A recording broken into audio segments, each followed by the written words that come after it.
Hello dear, welcome once again at Tomar classes.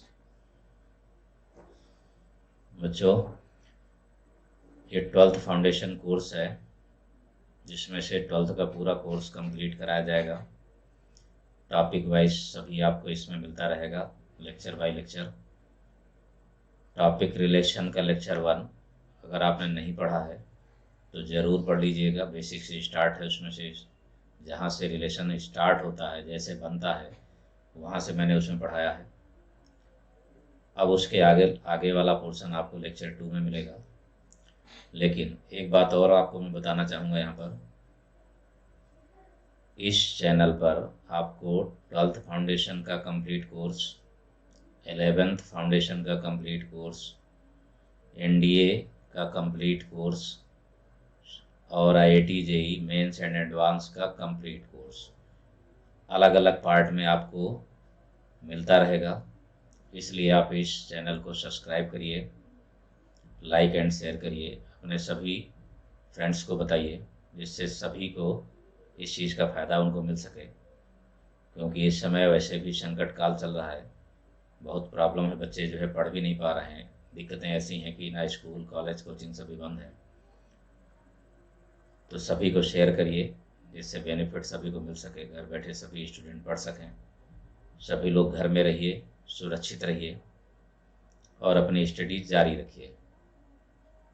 मैं आप लोगों के साथ हूँ बेटा, जितना संभव हो सकेगा ज़्यादा से ज़्यादा आप लोगों को तैयारी कराऊंगा सुपर तरीके से। जिस तरीके से ऑफलाइन क्लास में तैयारी कराता हूँ मैं अपने सेंटर पर, सेम उसी तरीके का आपको पूरा कंप्लीट कोर्स मिलेगा। बस आप बने रहिए मेरे साथ और हर एक वीडियो को अच्छी तरीके से पढ़ करके, नोट्स बना करके, रिवीजन करके आगे बढ़ते रहिए।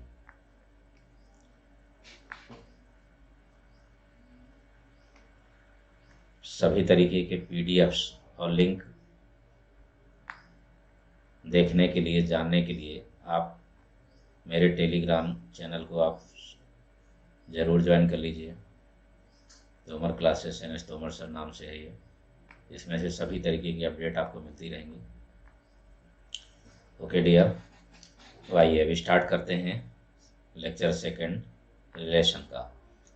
इसके पहले वाले में मैंने 3 टाइप्स बताए थे आपको रिलेशन के। रिलेशन कैसे बनता है, डिफिनेशन क्या है, नंबर ऑफ रिलेशन क्या है। अब इसमें से मोस्ट इम्पॉर्टेंट पार्ट है जो 12th में पूछा ही जाता है, 100% पूछा जाता है उसका क्वेश्चन। तो आइए इस पर अब क्वेश्चन करते हैं। Dear student, type of relation, type of relation का 4th पार्ट है ये। 3 पार्ट इसके पहले वाले वीडियो में मैंने बताया है। इसमें से 4th जो सबसे इम्पॉर्टेंट पार्ट्स अब यहाँ पर शुरू हो रहे हैं, reflexive relation, symmetric relation and transitive relation. तो नंबर 4 पर है reflexive relation.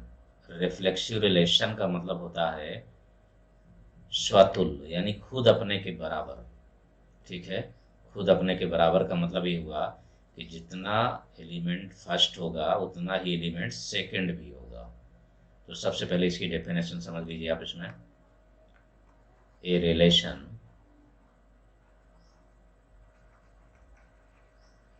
R define in set A such that are subset of A cross A said to be reflexive.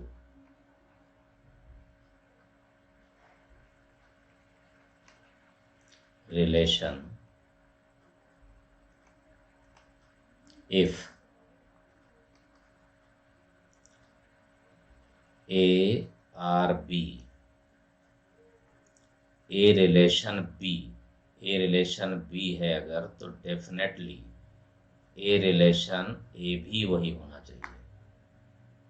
Otherwise A comma A belongs to R, या फिर R equal to A comma A। ये condition होना चाहिए। इसका sense ये है कि जो रिलेशन ए से बी में है वही रिलेशन ए से ए में भी होना चाहिए। ध्यान से सब लोग देखिए बेटा, जो रिलेशन एलिमेंट ए से एलिमेंट बी में है, सेम कंडीशन सेम रिलेशन उसी एलिमेंट का उसी एलिमेंट से भी होना चाहिए, तो फिर कहा जाएगा reflexive relation, otherwise not reflexive. ठीक है, तो अब इसमें दो कंडीशन बनती है, एक होगा ऑर्डर पेयर के फॉर्म में और दूसरा होगा सेट बिल्डर के फॉर्म में। यानी एक होगा प्रॉपर्टी मेथड और दूसरा होगा by element, by order pair. तो दोनों मेथड आपको हम समझाते हैं कि रिफ्लेक्सिव कैसे चेक करते हैं, कब रिफ्लेक्सिव होगा। Example, let A equal to 1, 2, 3। Set A में 3 एलिमेंट्स हैं। अब यहाँ पर हम रिलेशन बना रहे हैं और रिलेशन है R subset of A cross A. अब ए क्रॉस ए में 9 पेयर्स बनेंगे, राइट। 9 पेयर्स में से कुछ पेयर हम यहाँ पर लिख रहे हैं ऑर्डर पेयर में। यानी पहले आप लोगों को बता रहे हैं हम ऑर्डर पेयर में किस तरीके से रिफ्लेक्सिव चेक करेंगे। तो सपोज करिए हमने एक रिलेशन R1 लिया और जिसमें से एलिमेंट है 1, 1, 2, 2, 2, 3, 1, 3, ये लिया हमने। सेकेंड रिलेशन R2 जिसमें से कि 1, 1, 1, 2, 2, 2, 3, 3, 1। थर्ड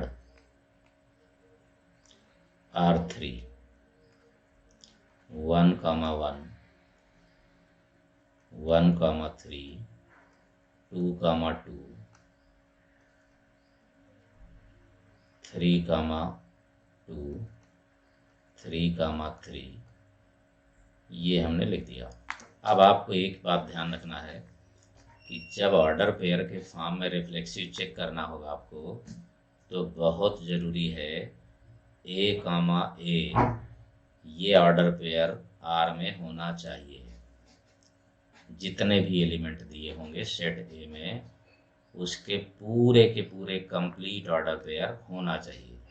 यानी इसका जो कंप्लीट ऑर्डर पेयर है, यानी आइडेंटिटी रिलेशन, क्या कह सकते हैं बच्चों, आइडेंटिटी रिलेशन कंप्लीटली पूरा होना चाहिए उस रिलेशन में। यानी ऑर्डर पेयर 1, 1, 2, 2, 3, 3। तो यहाँ पर जरा देखिए 1, 1 तो है, 2, 2 तो है, बट 3, 3 नहीं है। तो आपको लिखना होगा not reflexive, not reflexive because reason भी लिखना होगा 3, 3 does not belongs to R1। Clear, ये पहली बात हो गई। दूसरे पर आइए, यहाँ 1, 1 है, 2, 2 है, यहाँ भी 3, 3 नहीं दिख रहा आपको, तो यहाँ पर भी वही लिखेंगे not reflexive, not reflexive.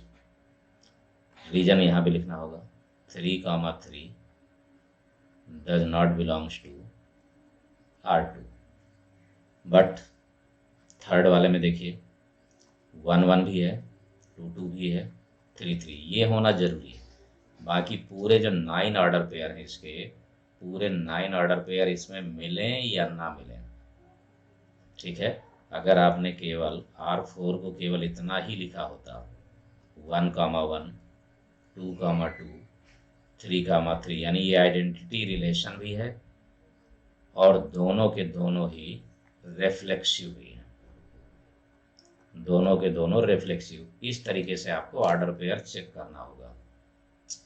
Order pair में आपको ध्यान रखना है कि जितने सेट में एलिमेंट्स हैं उन सभी एलिमेंट का ऑर्डर पेयर सेम एलिमेंट वाला वो जरूर उसमें बिलोंग होना चाहिए।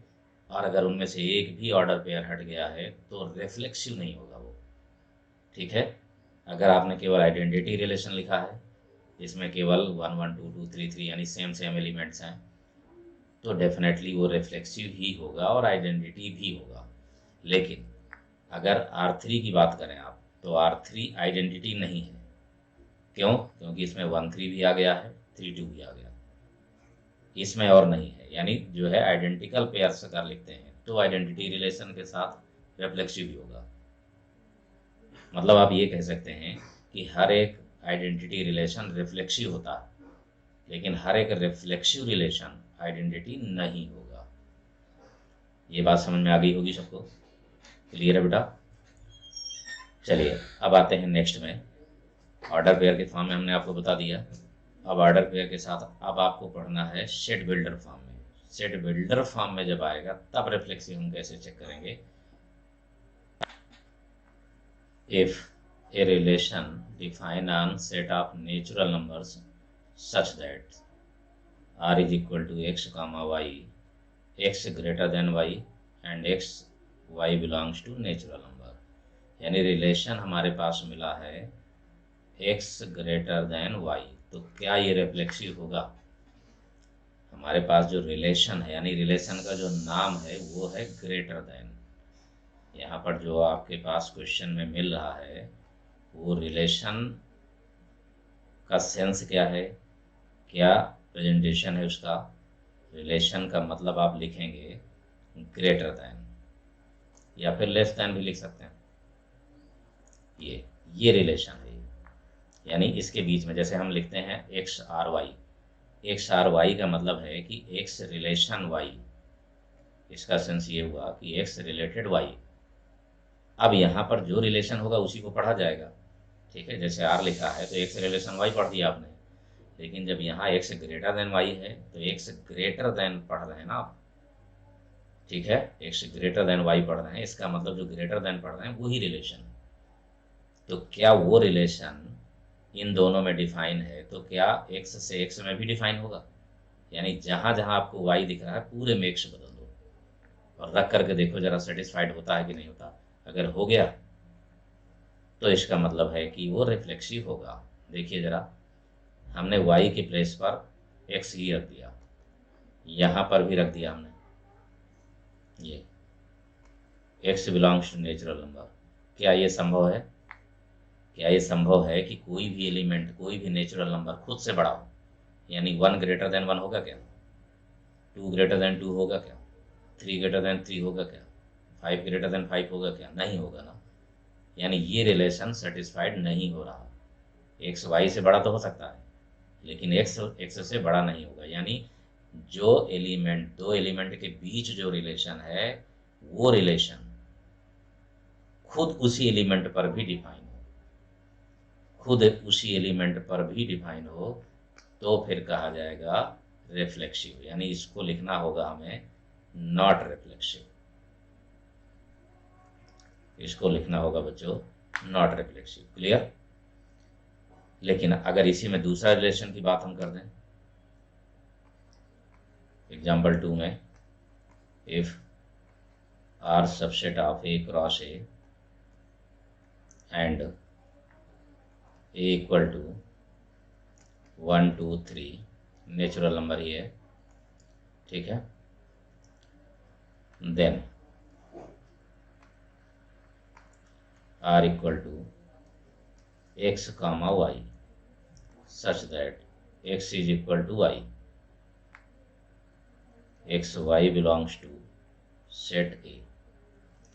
अब आप यहाँ देख सकते हैं कि x और y दो एलिमेंट हैं, दोनों ही सेट ए से हैं, नेचुरल नंबर हैं, लेकिन जो रिलेशन है वो है x is equal to Y. अब हमें चेक करना है कि ये क्या रिफ्लेक्सिव होगा क्या। तो हमारे पास रिलेशन गिवन है x comma Y such that x equal to Y. आपको ज़्यादा परेशान होने की कोई ज़रूरत नहीं है, मेरी बात को ध्यान से सुनिए। किसी भी क्वेश्चन को कर पाएंगे आप, किसी भी क्वेश्चन को, चाहे जितना डिफिकल्ट से डिफिकल्ट हो, सिंपल से सिंपल। आपको कुछ नहीं करना है, केवल x जो पहला वेरिएबल है वही वेरिएबल सेकंड प्लेस पे रख दीजिए, वही वेरिएबल सेकंड प्लेस पर भी रख दीजिए जहां जहां रिलेशन आपको दिखे, जो भी इक्वेशन आपको दिखे, और चेक कर लीजिए कि ये वाकई सेटिस्फाइड हो रहा है कि केवल हमने लिखा है, ठीक है ना, x comma x belongs to A ही करिए उसको, खुद आप देखिए। अब आपको फील होगा कि ये जो रिलेशन हमने लिख दिया क्या वाकई सच है, ये होगा, यानी x इक्वल टू वाई है तो x इक्वल टू एक्स भी तो होता है। कोई भी एलिमेंट लेंगे, 1 इक्वल टू 1 है, 2 इक्वल टू 2 है, 3 इक्वल टू 3 है, 5 इक्वल टू 5 है, 7 इक्वल टू 7 है। बस आपको केवल इतना स्टेप याद करना है, केवल इतना, रिफ्लेक्सिव चेक करने के लिए। दो तरीके का क्वेश्चन आता है, एक होता है ऑर्डर पेयर, जो कि मैं आपको पहले बता चुका हूँ कि ऑर्डर पेयर में आपको आइडेंटिकल पेयर पूरे के पूरे होना चाहिए, जितना भी सेट है, 3 है तो 3, 4 है तो 4, 5 है तो 5, उतने पेयर्स पूरे होना चाहिए, यानी आइडेंटिटी रिलेशन कंप्लीटली बिलोंग होना चाहिए।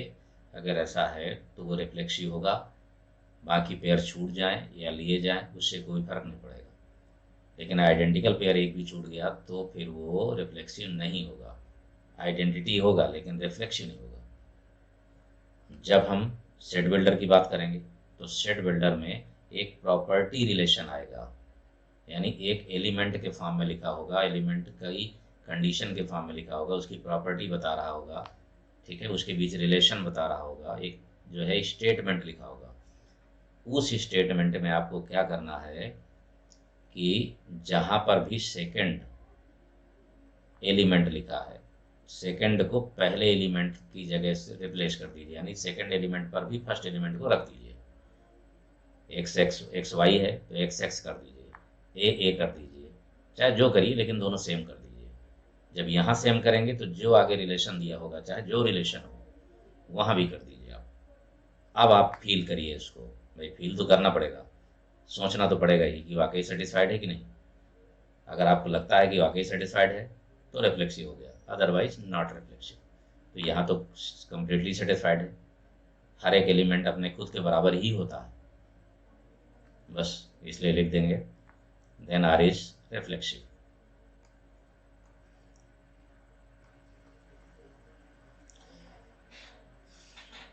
आई होप बहुत अच्छी तरीके से समझ गए होंगे बच्चों। बढ़िया सा ट्रिक मैंने आपको बताई है रिफ्लेक्सिव चेक करने की, ऑर्डर पेयर में भी और सेट बिल्डर फॉर्म में भी, दोनों में। हालांकि अभी इसमें बहुत सारे क्वेश्चन करेंगे हम लोग, ठीक है। ये रिलेशन का लेक्चर सेकंड है, अभी जो है लेक्चर थर्ड भी आएगा, उसमें भी बहुत सारे क्वेश्चन होंगे, ठीक है। और इस लेक्चर में भी अभी बहुत सारे क्वेश्चन आप लोगों को कराने वाला हूँ आगे, इसलिए बिल्कुल बने रहिए, एक एक क्वेश्चन आप देखते चलिए बढ़िया से, ठीक है। सबसे पहले आपको जो है सिमेट्रिक, ट्रांजिटिव, ये दोनों टाइप और बता दें, इसके बाद फिर कंबाइंड क्वेश्चन करेंगे, क्योंकि जो कोई भी रिलेशन होगा तो उस रिलेशन में रिफ्लेक्सिव भी होगा, सिमेट्रिक भी होगा, ट्रांजिटिव भी होगा, या तीनों में से कोई एक दो होंगे या कोई भी नहीं होंगे, तो तीनों आपको चेक करने के लिए आएगा। इसलिए पहले जो है सिमेट्रिक भी पढ़ लीजिए, ट्रांजिटिव भी पढ़ लीजिए, फिर आगे क्वेश्चन करते हैं हम लोग। Type fifth, symmetric relation. Symmetric का मतलब है सममिति, सममिति का मतलब दोनों तरफ बराबर, ठीक है। यानी इसको हम इस तरीके से डिफाइन करेंगे, a relation R define in set A such that R subset of A cross A must be symmetric relation, must be symmetric relation if, कब होगा ये, x relation y implies y relation x। Symmetric का मतलब यही हुआ कि जो x से y का रिलेशन है, x से y का रिलेशन है, सेम वही रिलेशन y का x से भी होना चाहिए, ठीक। या फिर कह सकते हैं कि अगर x कामा y पेयर है ऑर्डर पेयर में, तो फिर y कामा x भी होना चाहिए उस रिलेशन में, अदरवाइज रिलेशन इक्वल टू, अगर order pair x comma Y है तो y कामा x भी इंक्लूड होना चाहिए उसमें, तो कहलाएगा सिमेट्रिक रिलेशन। यहाँ पर भी बच्चों वही दो केस हैं, जिस तरीके से रिफ्लेक्सिव में एक ऑर्डर पेयर के फॉर्म में, दूसरा सेट बिल्डर के फॉर्म में, सेम कंडीशन यहाँ पर भी वही है कि सिमेट्रिक रिलेशन को भी चेक करने के लिए आपको ऑर्डर पेयर में भी और सेट बिल्डर फॉर्म में भी, तो दोनों में जिस तरीके मैंने रिफ्लेक्सिव का बताया सेम इसी टाइप का इसमें भी करते हैं question. Example, let A equal to A comma B comma C. Set A में 3 एलिमेंट्स हैं, एक relation R subset of A cross A है, ठीक है। सेट ए में 3 एलिमेंट्स हैं, relation R subset of A cross A है, तो हमारे पास ये 3 रिलेशन है, R1 R2 R3। R1 में है ए कामा ए कामा बी कामा बी, सी कामा सी। अब आप यहाँ देख रहे हैं कि 3 एलिमेंट्स हैं और तीनों का पेयर लिखा है, ये देखिए तीनों का पेयर लिखा हुआ है। अब ये आइडेंटिकल पेयर जो होता है, तो आइडेंटिकल पेयर का मतलब है कि x कामा वाई और y कामा x दोनों तो एक ही जैसे हो गए ना। आइडेंटिकल पेयर में आपको सोचने की जरूरत नहीं है, क्योंकि आइडेंटिकल है तो आप एलिमेंट को x और y x लिखेंगे तो सेम ही माना जाएगा, वो तो सेम है भी वो, ठीक। लेकिन जो दूसरे पेयर बच रहे हैं उनको चेक करिए आप। तो जैसे यहाँ पर ये a कामा बी है, अब आप देख रहे हैं कि a कामा बी है तो b कामा a होना चाहिए, लेकिन नहीं, यहाँ पर नहीं दिख रहा आपको। इसका मतलब है कि ये तीनों ऑर्डर पेयर मिल रहे हैं आइडेंटिकल, तो ये रिफ्लेक्सिव तो है, reflexive but not symmetric, but not symmetric, symmetric नहीं है। क्यों नहीं है? बिकॉज b कामा a नहीं है इसमें, does not belongs to R1। अगर b कामा a हो जाता, पूरे पेयर से कोई लेना देना नहीं है, पूरे पेयर्स हो या ना हो उससे कोई लेना देना नहीं है, केवल जितने पेयर हैं उतने पर ही हमें सिमेट्रिक चेक करना है, ठीक है। हाँ, आइडेंटिटी पूरे होना चाहिए तभी सिमेट्रिक होगा, नहीं रिफ्लेक्सिव होगा, नहीं तो नहीं होगा। दूसरे पे चेक करिए जरा, दूसरे पर जब आप यहाँ देखेंगे तो a कामा बी है, ठीक है, b कामा बी है, b कामा सी है, c कामा सी, यानी c कामा सी है, b कामा बी है, a कामा a नहीं है यहाँ पर, इसका मतलब रिफ्लेक्सिव नहीं होगा। ये a कामा बी है बट b कामा a भी नहीं है, b कामा सी है, c कामा b भी नहीं है, इसका मतलब है इसको आपको लिखना होगा नाइदर रिफ्लेक्सिव नॉर सिमेट्रिक, दोनों ही नहीं। क्लियर? ना तो ये रिफ्लेक्सिव है और ना ही सिमेट्रिक है, क्योंकि कंप्लीट ऑर्डर पेयर भी नहीं है आइडेंटिकल और जस्ट अपोजिट भी नहीं है। इसके बाद आ जाइए R3 में, देखिए जरा, a कामा बी है, b कामा बी भी है, c कामा सी भी है, बट a कामा a नहीं दिख रहा आपको यहाँ। लेकिन a कामा बी है तो a कामा बी का उल्टा b कामा a भी है, ठीक है।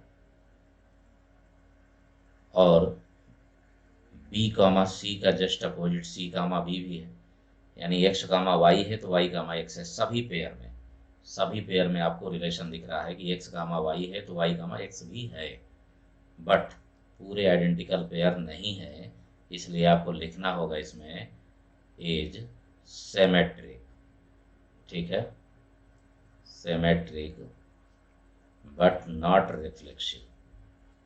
यही क्वेश्चन होते हैं बोर्ड में, इसी तरीके से क्वेश्चन पूछा जाता है। सभी रिलेशन जरूरी नहीं है कि रिफ्लेक्सिव सिमेट्रिक ट्रांजिटिव होंगे, हो सकता है तीनों हो सकता है तीनों ना हो सकता है तीन में से कोई भी हो, लेकिन आपको चेक तीनों करने के लिए आएगा, और अगर तीनों कंप्लीटली मिल जाते हैं तो उसको कहा जाता है इक्विवेलेंस रिलेशन, ठीक है। तो चलिए फिलहाल उसकी बात तो आगे करेंगे हम, लेकिन पहले ज़रूरी है कि आपको ऑर्डर पेयर के फॉर्म में क्लियर हो गया होगा कि सिमेट्रिक कैसे चेक कर सकते हैं, कौन सा सिमेट्रिक होगा, कौन सा सिमेट्रिक नहीं होगा, सिमेट्रिक के साथ रिफ्लेक्सिव भी कैसे चेक करेंगे, वो भी हो गया। अब जरा आते हैं इसके सेट बिल्डर फॉर्म पर।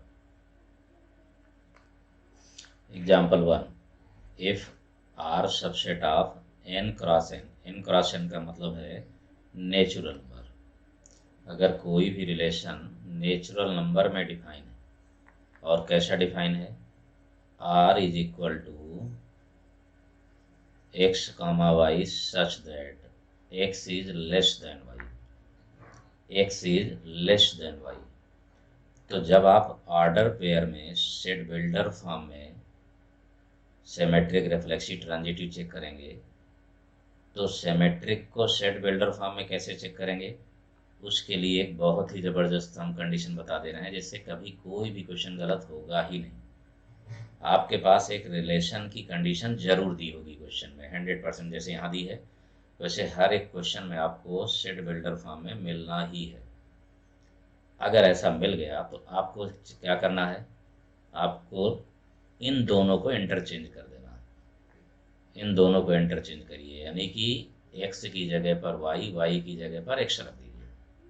सेम कंडीशन फिर वहाँ भी रख दीजिए, सेम कंडीशन आपको रखना है वहाँ भी, y less than X, X Y. अब आप खुद फील करिए, सोचिए उसको कि क्या ये रिलेशन सेटिस्फाइड हो रहा है। यानी रिलेशन तो हमारे पास क्या लिखा है कि एक्स छोटा होना चाहिए, हमारे पास तो लिखा है कि एक्स छोटा होना चाहिए, लेकिन यहाँ तो आ गया कि वाई छोटा होगा। ये पॉसिबल ही नहीं है ना। क्यों पॉसिबल नहीं है?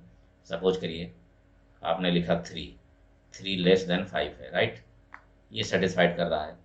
तो क्या 5 लेस देन 3 हो सकता है? नहीं ना, नहीं हो सकता, ये बिल्कुल नहीं होगा, क्योंकि जब 3 5 से छोटा है तो 5 3 से छोटा नहीं हो सकता। और सिमेट्रिक की कंडीशन यही है कि रिलेशन वही दोनों में डिफाइन होना चाहिए। ठीक है, पहला जो रिलेशन, जैसे कि एक लड़का दूसरा लड़का, एक लड़का एक्स है, दूसरा लड़का वाई है, एक्स वाई का भाई है, तो श्योर है कि वाई भी एक्स का भाई है। अगर कहीं ऐसा हो जाए कि एक्स लड़का है, वाई लड़की है, ठीक है ना, तो वाई का तो भाई एक्स है, लेकिन एक्स का भाई वाई नहीं है, बहन है वो, यानी ये सिमेट्रिक नहीं हुआ। सिमेट्रिक का मतलब है दोनों परडेज सेम होना चाहिए। अगर एक्स का वाई का जो रिलेशन बता रहा है तो ऐसे कर दें तो वही रिलेशन होना चाहिए, ठीक। और अगर ऐसा नहीं हुआ तो फिर वो सिमेट्रिक बिल्कुल नहीं होगा, यानी ये सेटिस्फाइड नहीं है, इसलिए आपको लिखना होगा नॉट सिमेट्रिक। ये अब जरा आ जाइए एग्जाम्पल 2 में। यहाँ पर भी कंडीशन आपके पास दी है हमने, relation R subset of natural number to natural number. रिलेशन है कि x प्लस वाई को जोड़ने पर नेचुरल नंबर आएगा, नेचुरल नंबर आएगा, x प्लस वाई को जोड़ने पर नेचुरल नंबर ही आएगा। एक्स वाई भी नेचुरल है और दोनों को जोड़ने पर भी नेचुरल आएगा, तो श्योर है कि आएगा ही 1 3 7 5, कुछ भी आप जोड़ेंगे नेचुरल नंबर ही आएगा। तो क्या इसका सॉल्यूशन? वही just opposite concept, same concept बच्चों। मतलब इतने शॉर्टकट में आपको मैं ऐसा बता रहा हूँ कि कोई भी बोर्ड का क्वेश्चन, बोर्ड की तो बात छोड़ दीजिए, इवन कंपटीशन का क्वेश्चन आप आसानी से निकाल सकेंगे कि वो सिमेट्रिक, रिफ्लेक्सिव, ट्रांजिटिव होगा या नहीं होगा। ठीक है, हाँ, बोर्ड के लिखने का तरीका इसलिए आपको बता रहा हूँ कि लिखना कैसे है बोर्ड में भी। तो R equal to x comma Y है, तो तुरंत आप इसको चेंज कर देंगे। आगे वही चीज़ यहाँ भी चेंज करेंगे बिल्कुल, वाई प्लस एक्स करेंगे। अब जरा सोचिए, X plus Y natural number है, तो वाई प्लस एक्स भी तो नेचुरल नंबर ही है, इसको भी तो बदल नहीं सकते, नेचुरल ही रहेगा। 3 प्लस 5 है तो 5 प्लस 3 भी वही होगा, यानी ये भी नेचुरल नंबर ही होगा। ये यानी सेटिस्फाइड हो गया, सेटिस्फाइड है, इसका मतलब आपको लिखना होगा आर इज सिमेट्रिक।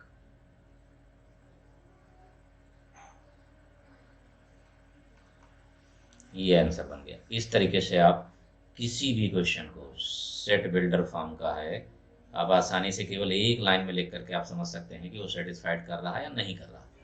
एक्स और वाई को इंटरचेंज करिए, सेम वही केस इंटरचेंज कर दीजिए। जो इक्वेशन, जो रिलेशन दिया हुआ है, जो कंडीशन दी हुई है, भाई कंडीशन दी होगी, रिलेशन दिया होगा, इक्वेशन दिया होगा, मतलब एक ही है। ठीक है, ओके डियर। अब आते हैं चलिए 6th नंबर पर, transitive relation. 6 number, transitive relation. Transitive relation का मतलब है संक्रमक।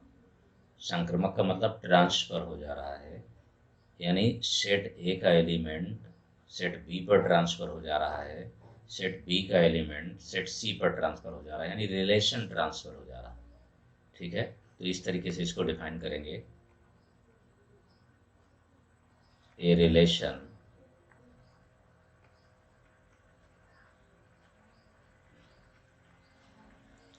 Are define in set A such that R subset of A cross A। ये हर बार इसलिए लिखा जा रहा है क्योंकि ये होना ही है, इसमें A क्रॉस A का सबसेट होता ही है रिलेशन, हमेशा हमेशा जो है कार्टेशियन प्रोडक्ट जो आता है उसी का ही होता है, उससे बढ़ करके नहीं हो सकता, उसके बराबर हो सकता है, बराबर हो गया तो universal. Set to be transitive. Transitive relation, transitive relation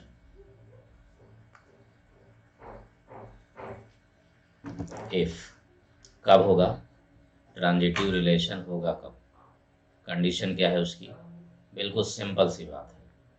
अगर x का रिलेशन y से है, जो भी रिलेशन हो, यानी r है, फाई है, यहाँ जो भी लिखा हो, less than, greater than, equal, divisible, multiple, कुछ भी, एंड y का रिलेशन z से हो, सेम वही रिलेशन, अगर ऐसा है देन डेफिनेटली x का वही रिलेशन z से होना चाहिए।